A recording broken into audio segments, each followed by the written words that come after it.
नमस्कार, आप देख रहे हैं सी न्यूज भारत। मैं हूं आपके साथ ज्योति अरोड़ा। वक्त हो गया है न्यूज बुलेटिन का और इस बुलेटिन में हम जानेंगे कि बरेली में किसके द्वारा किया गया प्रदर्शन, मध्य प्रदेश में किसने दिया धरना और कासगंज पुलिस को क्या मिली सफलता।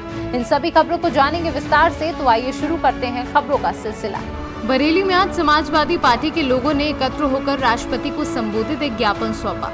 ज्ञापन के माध्यम से समाजवादी पार्टी कार्यकर्ताओं का कहना है कि उनके मुखिया मुलायम सिंह यादव ने मंडल कमीशन की नौकरियों को शिक्षण संस्थाओं में 27% आरक्षण लागू किया था। उस 27% आरक्षण में भी वर्तमान सरकार किसानों की अनदेखी कर रही है। इसी के साथ 7 सूत्रीय मांगों को लेकर राष्ट्रपति को संबंधित एक ज्ञापन सौंपा है। क्या मांगे आज आया, किस पर गुस्सा है? देखिए, 7 अगस्त 1990 को मंडल दिवस की शुरुआती स्थापना हुई और आज 7 अगस्त 2021 है। आज का दिन हम मंडल दिवस के रूप में मना रहे हैं। जैसा कि जिस समय मंडल आयोग का गठन हुआ उस समय तमाम मंडल आयोग की जो सिफारिशें थी वो लागू नहीं की गई थी। उनमें प्रमुख रूप से जातीय जनगणना, आदिवासी, अल्पसंख्यक और महिलाओं के हक के लिए तमाम ऐसे 7 बिंदु हैं जो माननीय प्रदेश अध्यक्ष जी के महोदय से हमको प्रपत्र आया। उन मांगों को लेकर के हमने यहाँ जिलाधिकारी महोदय के माध्यम से महामहिम राष्ट्रपति महोदय को अपना ज्ञापन भेजा है। ये कहना चाहता हूँ, हिंदुस्तान की एक इकलौती ऐसी पार्टी है, इकलौते एक नेता माननीय मुलायम सिंह यादव, जो पिछड़ों, दलितों, वंचितों, अल्पसंख्यक, नौजवान, किसान, मजदूर की लड़ाई लड़ते रहे हैं और वो सभी गुण अगर किसी में हैं तो वो माननीय अखिलेश यादव जी हैं। किस संगठन के माध्यम से दिया है ज्ञापन? मैं समाजवादी पार्टी में समाजवादी पिछड़ा वर्ग प्रकोष्ठ का जिलाध्यक्ष हूँ और ये पिछड़ा वर्ग प्रकोष्ठ के अंतर्गत ये ज्ञापन दिया गया है। क्या नाम है आपका? मेरा नाम कमल साहू है और कहना चाहता हूँ, जहाँ जहाँ जब बेइंसाफी होती है, जहाँ जहाँ नाइंसाफी होती है, वहाँ समाजवादी पार्टी खड़ी होती है। यहाँ हम किसानों की, मजदूरों की और पिछड़ों की लड़ाई लड़ रहे हैं और अंतिम सांस तक लड़ते रहेंगे। और ये सब साथी नारा लगाते हैं कि ये जवानी है कुर्बान, अखिलेश भैया तेरे नाम। इसको साबित भी करके दिखाएंगे और ये मांगों को अगर सरकार और महामहिम राष्ट्रपति जी पूरा नहीं करते हैं तो कुछ दिनों बाद सड़कों पर संघर्ष देखने को मिलेगा। ठीक है। बरेली से सीनू संवाददाता विनय चौहान की रिपोर्ट।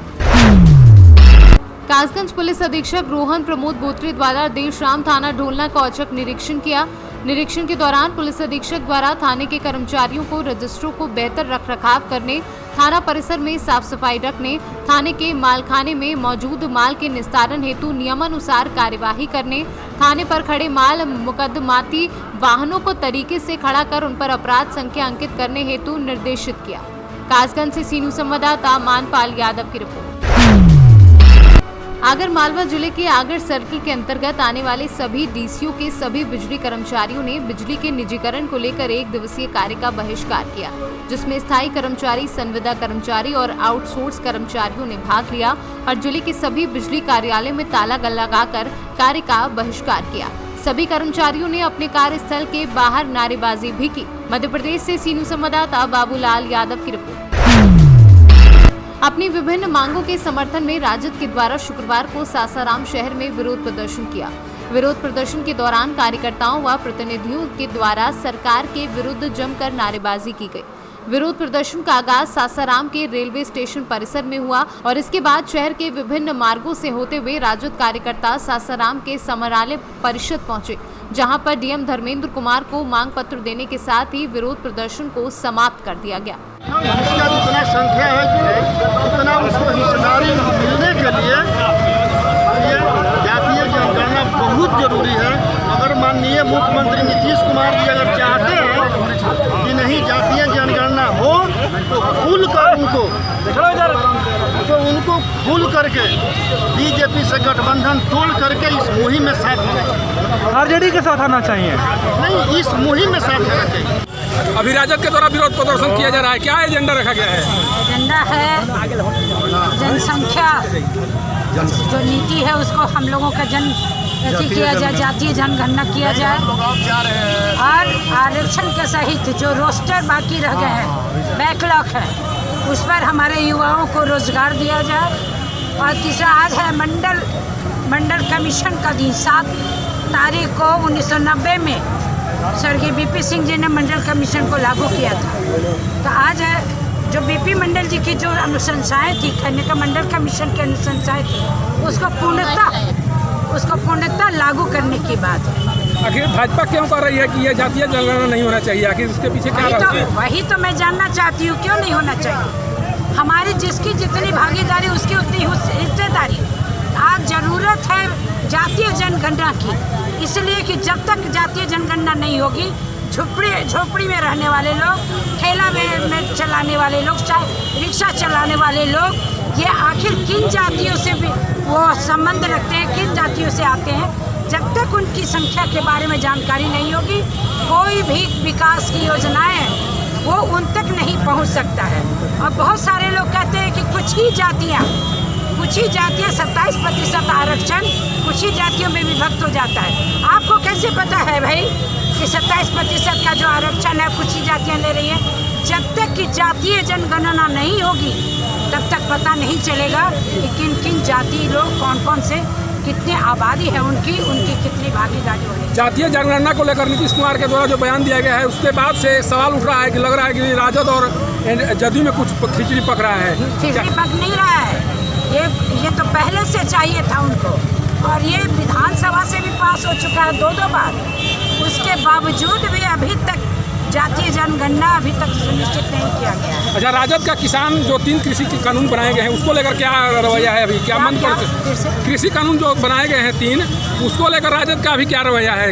राजद जो कृषि कानून जो काला कानून बना है, इसके खिलाफ राजद खड़ी है और हमेशा किसानों के साथ ही रहेगी। जो रोहतास से सीनू संवाददाता पंकज कुमार की रिपोर्ट। पूरे प्रदेश में बड़े धूमधाम से आज अन्न उत्सव मनाया जा रहा है। सतना जिले कोठी कस्बे में मनाए जा रहे इस अन्न उत्सव कार्यक्रम में प्रदेश के मुख्यमंत्री और देश के प्रधानमंत्री भी कार्यक्रम में सीधे जुड़े और कोठी कस्बा निवासी दीप कुमार कोरी नामक युवक से पीएम ने बात की और हालचाल जाना, साथ ही योजनाओं के क्रियान्वयन में आने वाली समस्याओं की जानकारी ली। दीप कुमारी कोरी सतना जिले के कोठी कस्बे के निवासी हैं और बच्चों को कोचिंग देने के साथ ही मजदूरी का काम करके परिवार का भरण पोषण करते हैं। इस दौरान कार्यक्रम में सतना जिले के प्रभारी मंत्री विजय शाह भी मौजूद रहे। प्रभारी मंत्री ने कोठी में पात्र 100 हितग्राहियों को अन्न किट प्रदान करने के साथ ही जो हितग्राही वृद्ध थे उनको घर तक भेजने की व्यवस्था भी कराई। मेरा नाम दीप कुमार कोरी है और मैंने आज भारत के प्रधानमंत्री नरेंद्र मोदी जी से चर्चा की। उन्होंने प्रधानमंत्री गरीब कल्याण अन्न योजना के तहत आपको निःशुल्क राशन मिलता है, इसके बारे में जानकारी प्राप्त की और जो जानकारी मेरे पास थी मैंने उनको जानकारी दी। और इसके साथ ही साथ ये मेरे लिए अत्यंत गौरव का विषय है कि पूरे सतना जिला से मेरा चयन हुआ और उनसे बात करने का ये सौभाग्य प्राप्त हुआ। भारतीय जनता पार्टी और प्रधानमंत्री और मुख्यमंत्री के लिए व्यापार व्यवसाय नहीं है, राजनीति जनता की सेवा का माध्यम है, जो दीनदयाल जी हमें समझा गए। अंतिम व्यक्ति का उत्थान, कोई गरीब ऐसा ना हो कि जिसके घर में चूल्हा ना जले, कोई गरीब ऐसा ना हो जहाँ रात को बच्चे भूखे सो जाएं, उसी के लिए ऐसी योजनाएं और ऐसे नियम कायदे, प्रधानमंत्री गरीब कल्याण योजना जैसी योजना, जो घर घर में कोई बच्चा भूखा ना सोए, 20 रुपया 22 रुपये किलो का अनाज खरीद कर 1 रुपये किलो और कभी कभी फ्री भी अनाज वितरण का कार्यक्रम, ये केवल दीनदयाल जी को हम न सिर्फ श्रद्धांजलि दे रहे हैं बल्कि गरीब व्यक्ति को राजनीति के माध्यम से सेवा कर रहे हैं। इससे बड़ा उदाहरण प्रधानमंत्री जी का दूसरा नहीं हो सकता। आपने देखा होगा कि जब कोविड काल में बहुत से मजदूर दूसरे प्रदेशों में गए थे और वहाँ उनको राशन नहीं मिलता था। आज 1 नेशन 1 राशन कार्ड, ये दुनिया में कहीं नहीं है। अगर मजदूर बम्बई जाए, अहमदाबाद जाए, गुजरात जाए, अपना हाथ, अपना कार्ड वो साथ में ले जाएगा, अपना अंगूठा वहाँ लगाकर भी राशन पाएगा। अद्भुत और अनोखी योजना, गरीबों के आंसू पोंछने, गरीबों का पेट भरने की योजना। वास्तव में ऐसे प्रधानमंत्री और ऐसे मुख्यमंत्री की सोच को मैं प्रणाम करता हूँ।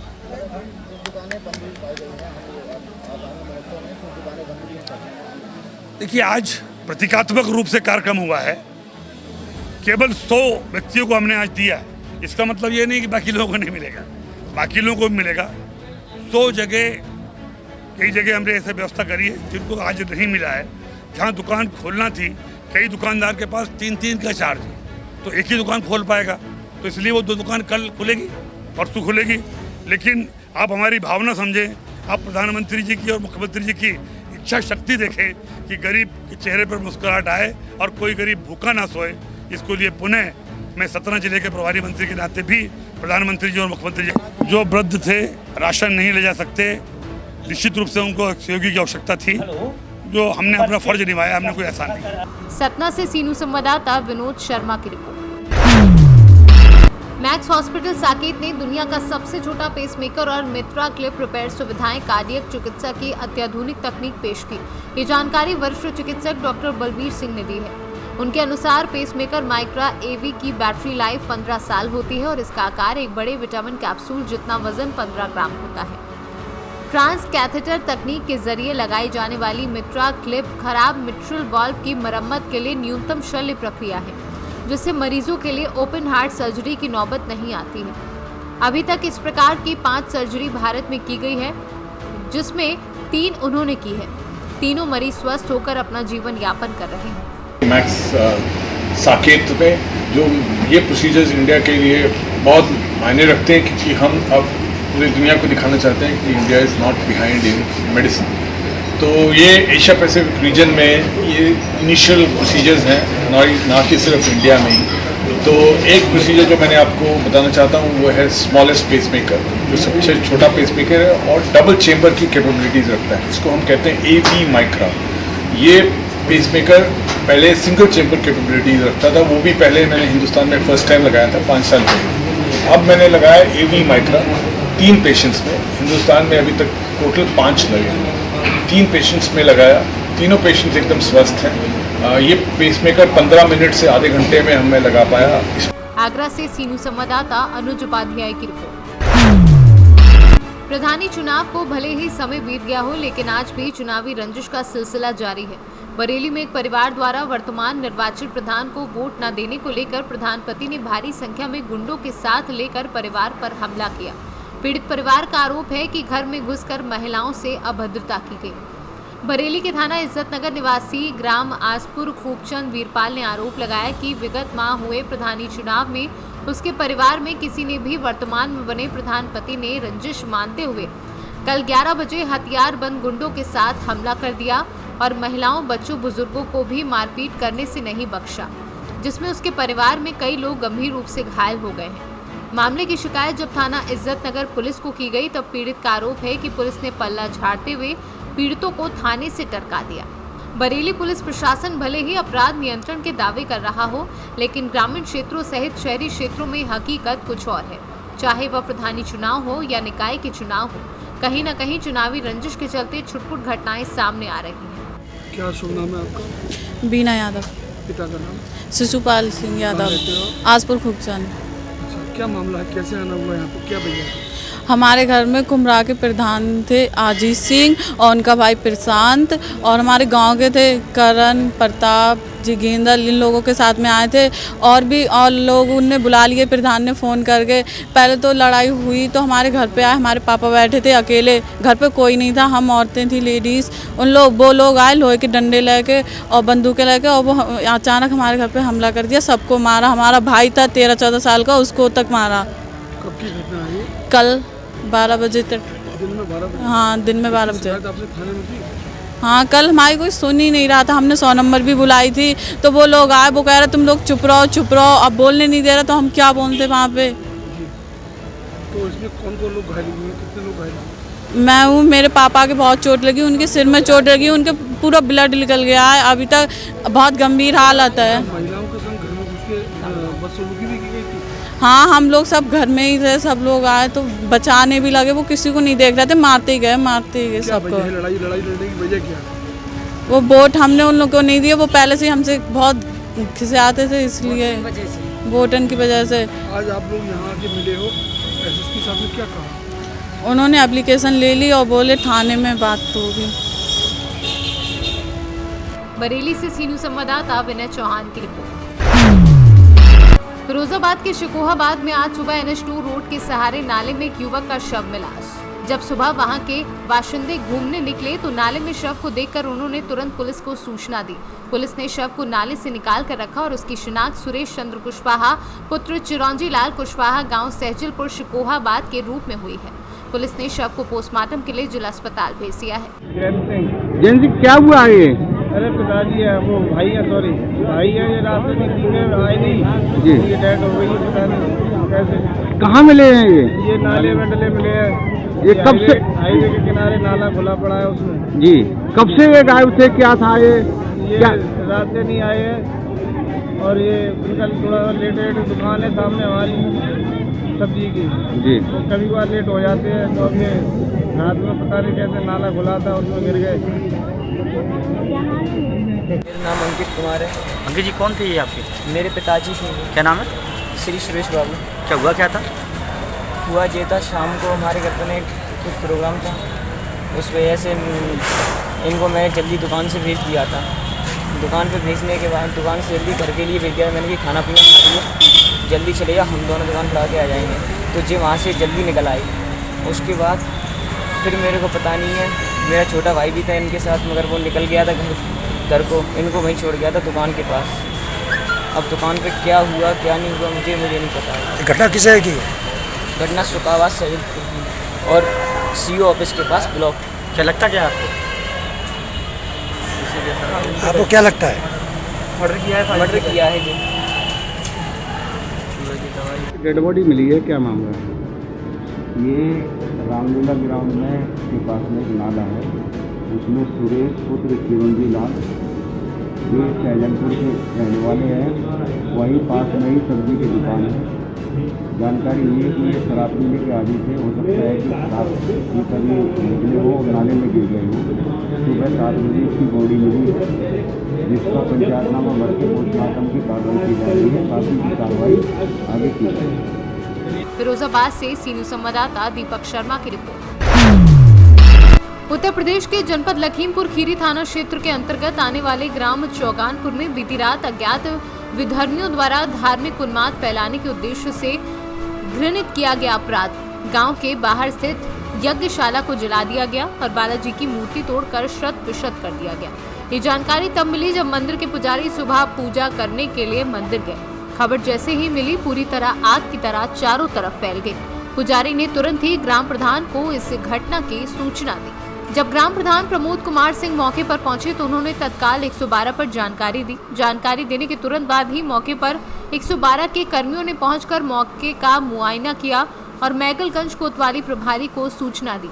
ग्रामीणों में काफी रोष व ग्रामीणों ने की इस अक्षम्य अपराध में लिप्त लोगों की त्वरित गिरफ्तारी व सजा की मांग। आज सुबह थाना मैगलगंज क्षेत्र अंतर्गत चौगानपुर गांव से एक सूचना प्राप्त हुई कि गांव के बाहर खेतों में बने एक मंदिर में शंकर नाम के एक व्यक्ति के द्वारा यज्ञशाला और हनुमान जी की मूर्ति को क्षतिग्रस्त किया गया है।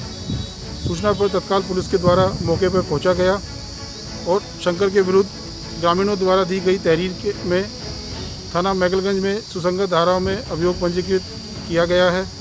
शंकर की गिरफ्तारी हेतु पुलिस के द्वारा प्रयास किए जा रहे हैं। यह संज्ञान में आया है कि शंकर की मानसिक हालत ठीक नहीं है और वह अपने घर पर न रहकर इधर उधर घूमता रहता है। मेरे द्वारा घटनास्थल का निरीक्षण किया गया है और ग्रामीणों से इस संबंध में वार्ता की गई है। मौके पर कानून एवं शांति व्यवस्था की स्थिति सामान्य है। लखीमपुर खीरी से सीनियर संवाददाता मुकेश सक्सेना की रिपोर्ट। उत्तर प्रदेश के जिला मुरादाबाद में दबंगों ने दिखाई दबंगई। बता दें कि मुरादाबाद शहर में ईदगाह एक रात वाली गली का ये मामला सामने आया है, जहां पिता अपने बेटे को डांट रहा था, जिस पर बेटा भी पिता से कहासुनी कर रहा था। वहीं पड़ोस में रहने वाले शफीक व उसके लड़के व अन्य लोग आए और उसके बेटों को मारने लगे। उन लोगों ने उसे इतना मारा कि वह गंभीर रूप से घायल हो गया। पिता ने बचाने की कोशिश करी तो उसके पिता को भी मारा गया। वहीं मां ने बचाने की कोशिश करी तो मां को भी मारा। लड़की की हालत गंभीर है। लड़के के माता पिता ने थाना घर से ही जाकर रिपोर्ट दर्ज कराई है। क्या नाम है आपका? क्या हुआ था?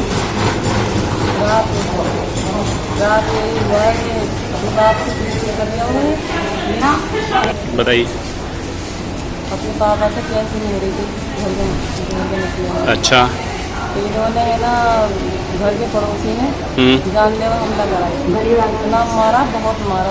कौन लोग थे वो? सफीक था, मोटा सफीक, और दानिश था, और बिलाल और राशिद। नदी अख्तर काम क्या करते हैं? पुलिस का काम करते हैं। आप कौन है इनकी? तो आपने पुलिस में कंप्लेंट दी? रात को मैं आई थी, कंप्लेंट मैंने रात को आए थे, तो मैं ना रात कहाँ से आए थे? कितने लोग थे वो? 4 जने। क्या नाम है अम्मा? मेरा जी। मेरा तो बुरी नाम है। क्या हुआ था वहाँ? ये हुआ था कि ये अपनी बाप की वजह से फंसी है शैतानी। तो मैं तब जी खड़े थे, ये बोले कि ऐसा नहीं जा रहे हो। मैं 2 हाथ मार के भी छोड़ देंगे, जी बैठना रहे थे। उन्होंने क्या काम करा, इन्हें गाड़ी बैठी अरे ना वो तुम बैठोगे वो ये लगा निकलो यहाँ से गली में। इन्हें भी कह दिया, बोले हम तुमसे थोड़ी कह रहे हैं, वो इन्होंने कह दिया कि ऐसा तुम हमें गाड़ी में। कितने लोग थे वो मानने वाले? सफेद था, 4 जने थे। आपने पुलिस को बताया? हाँ। आपने पुलिस को बताया? हाँ, गल शहीद थाना। मुरादाबाद से सीनू संवाददाता फातिमा अंसारी के साथ आलम अंसारी की रिपोर्ट। इस बुलेटिन में फिलहाल के लिए इतना ही। देश और दुनिया की तमाम बड़ी खबरों के लिए आप देखते रहिए सी न्यूज़ भारत।